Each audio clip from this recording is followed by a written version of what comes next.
Saturday morning, Ben Askren will take on Demian Maia live from Singapore on ESPN+.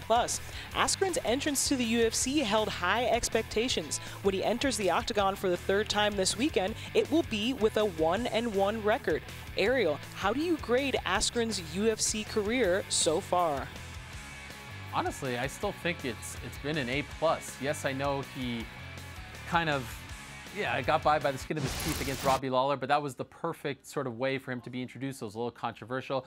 That built up the Jorge Masvidal fight a little more, gets knocked out brutally. But then, as we talked about back in July, handled the loss pretty much as well as anyone in the history of this sport. And even in that clip, you saw more examples of that. I mean, Askren has been phenomenal. Remember when we went to MSG last November and he kind of crashed our set and announced himself after the trade? Everything that he's done has been great. He hasn't shied away from the loss. He hasn't shied away from the controversy. It's all been really good. And now I'm interested, like I said in the previous round, he's coming off his first knockout loss, his first loss as well.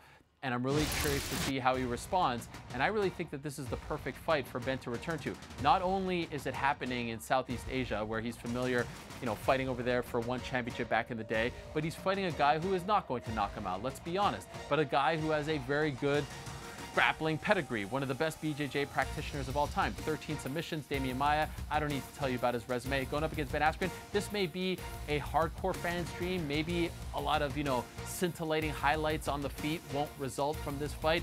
But like for people like you and I, Chael, I love this fight. I think this is going to be fascinating. Like the chess match on the ground, it's perfect for Ben because we're not going to see a tentative Ben. We're not going to see a gun-shy Ben. We're going to see a Ben that's coming back and trying to exert his will on the ground. I think that's the perfect way for him to come back from a knockout. And good for you for referring to this as the chess match because it is more sophisticated. Ariel, you'll remember the days, as I will, when it was all about, we want two guys that are going to stand and bang. Well, stand and bang really wasn't this popular of a thing. The fans just didn't understand what was going on. To throw out a term like omoplata or guillotine or twister, they just didn't know what we were talking about. So, okay, here, let us dumb this down for everybody and go, two guys, they're going to stand and bang.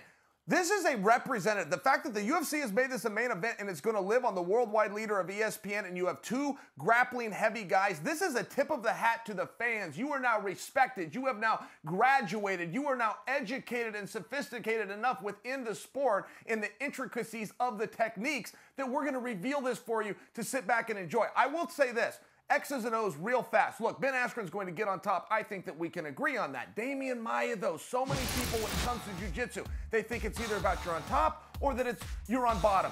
Demian Maia is the one guy, Ariel. He's good at the in-between. He will pull guard or get taken down, but he immediately starts to look for sweeps. He starts to look for reversals. He prefers to be on top. He's not down there doing the old Rickson Gracie guard or the new Eddie Bravo rubber guard. He's looking to advance his position. He just does it from bottom. He is a totally different level of jiu-jitsu player and a totally uniqueness to his style. And the only difference between him and everybody else, it's that in-between, Helwani. He doesn't settle for either position. That's where he starts his offense. Fascinating analysis. Let me ask you this. I'll ask you this follow-up. Sometimes when you have a guy who's from the wrestling background going up against a guy who's also from the wrestling background or BJJ, sometimes they negate each other and the fight stays standing. Do you see a scenario in which this is 25 minutes of Askren versus Maia striking? Because if that happens, the fight may not live up to our hype. Yeah, and no, I truly do not. And many people think that Askren, by design, they would agree. Many people would agree with me and go, yes, Askren gets to control if it goes to the ground or not. However, some people are predicting that Askren won't take it there because Maia is just too dangerous. That is just not true. Askren will take it there. And yes, Maia is dangerous, but Askren will get down there and test it. He's going to take him down fast and early. And by the way, I should add for you, if I'm Demian Maia, I run across the ring and I attempt a flying knee. Even though it's not likely to land, it will get a pop from the crowd. And by the way, it will engage you guys. And now we can get the contest started. Yes, that would be very funny. Not like Demian Maia, but I think it would be a great move. Askren strikes me as the kind of guy, and you know him very well, who will want to prove that his funky style of wrestling is better than Maia's jiu-jitsu. So I don't think he's going to be tentative. I don't think he's going to shy away from trying to take this fight to the ground, even though Maia is so good off his back. Let me ask you, though, you know him very well. Do you get the sense in the build-up to this fight that he will be a little gun-shy, that he will be looking for that flying knee? He telegraphed that takedown against Jorge Masvidal. Maia doesn't have that kind of weapon in his arsenal, but is there any part of you that feels like we may see a different Ben Askren because he was so brutally knocked out in his last fight?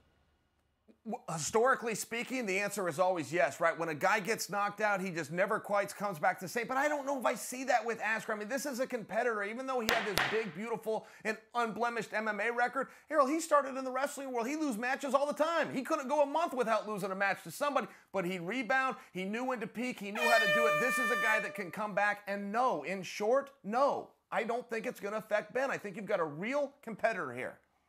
He seems immune to the criticism. He's not bothered by it. He's not sensitive. I don't think he is going to let the doubters creep in and affect the way he fights, but I can't wait to see how it plays out. It's this Saturday morning, by the way, 8 a.m. Eastern on ESPN+, the platform that you and I built with our own hands off our shoulders, you know.